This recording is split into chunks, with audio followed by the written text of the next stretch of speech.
Hi everyone, welcome to Module 3, the Job Aid. So far, Modules 1 and 2 have been really great, so keep up the good work and keep up the chatter in Google+. I think that it's really beneficial for each of you, and you're doing a really great job of asking and answering each other's questions. So keep that up and keep using that as a conversation tool. The job aid, you have until the 29th, so a week, to come up with the first draft, and then you've got the next week until that Friday to do your peer reviews and then submit on Sunday night. So it's another 2-week module, another quick sort of turnaround. Let me explain what the job aid is and does. First of all, a job aid is these 4 things here. It's a repository for information, it's external, it supports work, and it directs, guides, and enlightens performance. So the set of instructions is more like an owner's manual, where you've got a sort of bulleted list of instructions explaining all the possible scenarios and outcomes for doing different steps and whatever you're explaining for your application. A job aid instead is more of a visual approach to how to use or how to complete certain tasks in your application. So given the choice, you would probably choose a job aid if you had to learn something new. For example, let's talk about something like using your new phone. So if you just got a new phone and you need to figure it out and you're trying to understand how to use it, I'm willing to bet that you're not going through and reading the instructions in the manual. Instead, you're probably looking at something like a job aid where it shows you specific things through pictures how to do them. Even better, you might be just going to something like YouTube and watching a video on it, but that's sort of outside of this course. But that seems to be what most people do to learn new things, especially technology. So let's think of this, like you want to make a dinner, so you open a cookbook. You need to know how to insert page numbers in Word, so you click on the Help button, or you turn on the GPS in your car before starting a road trip. These are all job aids. They're aiding a job for you. They're helping you complete a job by directing you and guiding you. So what you're doing is creating a 2-page document, 2 pages only, can't be more, and it shouldn't be less than 2 pages. And you're basically providing instruction on certain aspects of your application. So it's going to be covering the same things that your instructions did. In fact, it might not even cover all of the same things that your instructions did. So let's look at this for an example. This person was using the application Mendeley. And Mendeley is a citation management program where you enter in sources that you find when you're doing research, and it creates a citation, and it's a really cool program. But this is a good example. This is a student example for this of how to create a job aid. And so notice that it's only 2 pages. So it would be front and back if this were printed out. And it's got very clear steps to what you're doing. So this is step 1 right here, and then it actually shows you, and this person was putting these hands here to kind of point to what you're supposed to click on.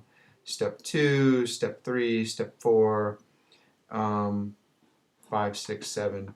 So you can see that it's mainly visually based using screenshots of the tool. So you're going to be taking screenshots of your tool. But there's also text here, and that's where this person's explaining how to do certain things. So how to create groups, this is step 5. There's some text there to explain it, but it's also got this screenshot to help you see what's going on. Let's look at another example.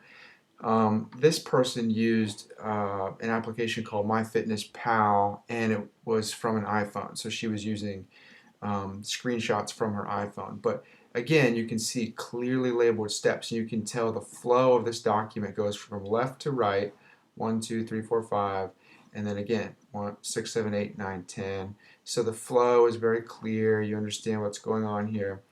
Um, these little call outs or boxes that are sort of not just floating around as text, but they're attached to each photo. So you know that these text boxes or call outs go with this image.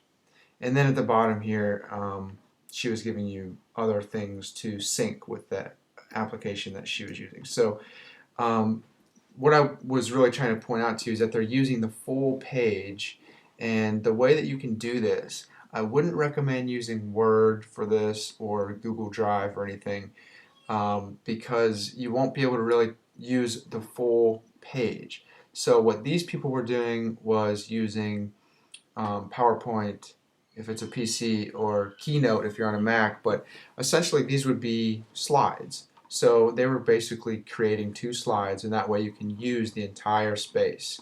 And I think that that seems to be the easiest way for people to do it. So think about using PowerPoint or Keynote. So this is what it should be, and this is how you're graded. It's got to be clean and visually appealing, communicate the information clearly, include graphics and text, obviously, and 2 pages, no more, no less. I also included some links here on how to take a screenshot from using Word or on a Mac or on a PC. If you have any other questions, you can email me and I can help you out with how to do it, but you're going to be needing to take screenshots of your application. And so that's essentially it. It's pretty straightforward. So like I said, it should mimic your set of instructions. Your major tasks that you're doing in your set of instructions, you're just basically now showing that in a job aid through screenshots. So that's the idea. Chapter 12 in the textbook discusses this in a little more detail, and it gives you some more examples. And for this, let me see.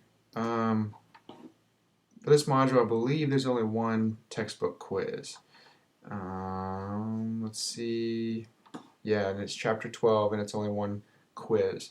So same thing as usual. If you do choose to use PowerPoint or Keynote or something to create this, make sure that you save it as a PDF still, so that everybody can open these files on their computers. So always save as PDF, submit it as PDF, that way we can still comment on them in the peer review discussion forum. So that's that. Let me know if you have any questions. And of course, if you'd like to hold a Google Hangout session with me one-on-one, that's perfectly fine. Just get a hold of me, email me, and let me know, and we can set that up with whatever works with your schedule. I'll probably hold another hangout this coming Friday, but we'll see. I'll kind of send out another poll and see what people think. So that's that. Let me know if you have questions. Thank you.